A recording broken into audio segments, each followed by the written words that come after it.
ముందుగా black dog batch ఎక్కడ వేసుకోండి ఒకసారి.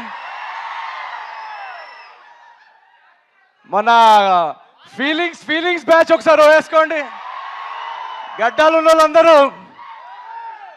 నా ప్రేమ కుక్కట్పల్లి ఫ్లైఓవర్ లాంటిదండి, అక్కడ యూటర్న్ ఉండదు. So thank you so much. ట్రైలర్కి మీ రెస్పాన్స్ రియాక్షన్ ఇందాక చూస్తున్నాము. అందరికి ఎలా అనిపించింది ట్రైలర్? సో మా టీం అందరూ ఇందాక చెప్పినట్టు 1.5 years ఎఫర్ట్. జనరల్గా రిలీజ్కి ముందు ఎక్సైట్మెంట్తో పాటు నర్వస్నెస్ కూడా ఉంటుంది.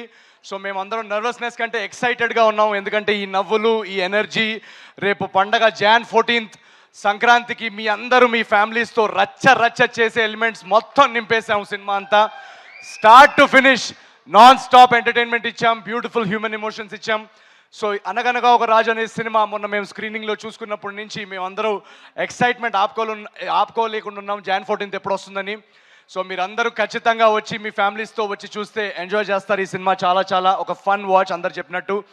అండ్ మా టీం అందరికీ thank you so much. Yuvaraj గారికి for the beautiful camera work, Vamsi గారికి ఫర్ ట్రస్టింగ్, మా కథకి రైటింగ్కి టైం ఇచ్చి మాకు ఒక క్రియేటివ్ ఫ్రీడమ్ ఇచ్చి ఈ కథని ఇంత అద్భుతంగా వచ్చేలాగా మాకు ఆ స్పేస్ ఇచ్చినందుకు thank you so much Vamsi గారికి. అండ్ మై డైరెక్టర్ మారి, తన ఫస్ట్ సినిమా, ఒకసారి వేసుకోండి మారి కోసం. And my co writer Chinmay, వీళ్ళిద్దరూ చాలా కష్టపడ్డారు ఈ సినిమాలో, ఇద్దరిది first cinema. So very excited for ఆ టీమ్. మా టీంలో మీరు రేపు చూస్తున్న యాక్టర్స్ కానీ టెక్నీషియన్స్ కానీ అందరూ యంగ్స్టర్స్. మొత్తం టీంలో మూవీలో కాస్ట్ అంతా చాలా ఫ్రెష్ కాస్ట్. అండ్ మీనాక్షి ఉందా ఏంటి అప్పుడే?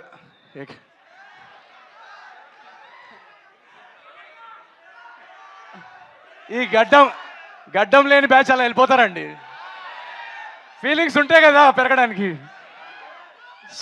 సో తను కూడా చాలా సర్ప్రైజ్ చేస్తుంది తన పర్ఫార్మెన్స్తో ఈ సినిమాలో మిమ్మల్ని.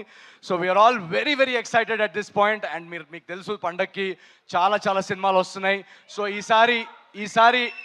ఈసారి వెరీ స్పెషల్ సంక్రాంతి, ఎందుకంటే అన్నీ నా ఫేవరెట్ హీరోల సినిమాలు అన్నీ ఒకేసారి రిలీజ్ అవుతున్నాయి.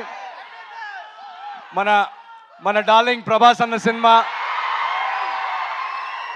సో ఈ ఎనర్జీ మన డార్లింగ్ ప్రభాస్ అన్న సినిమాతో మొదలుపెట్టి గురువు గారు చిరంజీవి గారి సినిమాతో వెళ్ళి అక్కడి నుంచి అలా యూటర్న్ తీసుకొని మా సినిమాకి వచ్చి మీరందరూ అదే ఎనర్జీ,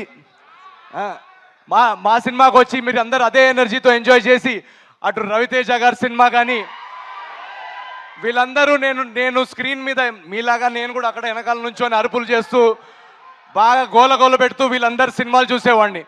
అలాంటిది పండక్కి వీళ్ళతో నా సినిమా రిలీజ్ చేసే స్థాయికి తీసుకొచ్చిన మీరందరికీ పేరున మీ అందరికీ యు ఆర్ రియలీ మై జానీ జిగర్స్. Thank you so much. Agent Sai కానీ, జాతిరత్నాలు కానీ, మిస్ శెట్టి కానీ వరుస హిట్లు ఇచ్చిన తర్వాత వెంటనే మీకు సినిమా ఇవ్వలేకపోయానని ఒక బాధ నాకు ఉండింది. ఒక చిన్న యాక్సిడెంట్ వల్ల అది నేను కుదరలేకపోయింది. బట్ ట్రస్ట్ మీ, మీరు ఏదైతే గ్యాప్ నా నుంచి కొంచెం నా మీద అప్సెట్ అయ్యారో ఆ గ్యాప్కి రెట్టింపు ఎంటర్టైన్మెంట్తో అనగనగా రాజు మీ ముందుకు వస్తుంది. Jan 14th నాడు మీరందరూ ఆ ఎనర్జీ, ఆ వైబ్ని ఫీల్ అవుతూ పండక్కి రండి. Please enjoy all the films. And Anaganaga Raju will spread joy and laughter in theatres, ఇది మా guarantee. Thank you so much. ఏంటిది? రాజుగాడి పెళ్ళి 7 తరాలు అటు 7 తరాలు ఇటు గుర్తుండిపోద్ది. See you in theatres. Thank you so much. Love you జానేజీ girls. Thank you so much. Love you guys. Thank you so much. అప్పటి వరకు మేము ట్రైలర్ని ఎంజాయ్ చేస్తూ ఉంటాము, 14th కోసం వెయిట్ చేస్తూ ఉంటాము. Thank you so much and wish you good luck. And yes, సంక్రాంతికి అల్లుడు వచ్చేస్తున్నారు, నవీన్ పొలిశెట్టి. స్క్రీన్ ని ఏలడానికి రాజు గారు వచ్చేస్తున్నారు. Thank you. ఇక్కడ వచ్చిన మీడియా వాళ్ళందరూ కూడా థ్యాంక్ యూ సో మచ్. మా సినిమాని ఆడియన్స్ వరకు తీసుకెళ్లడంలో మీడియా మీరందరూ చాలా హెల్ప్ చేస్తున్నారు. సో థ్యాంక్ యూ పేరున మీ అందరికీ థ్యాంక్ యూ వెరీ మచ్. మీరందరూ కూడా పండగకు వచ్చి మా సినిమా ఎంజాయ్ చేస్తారని ఆశిస్తున్నాం. Thank you so much. Love you.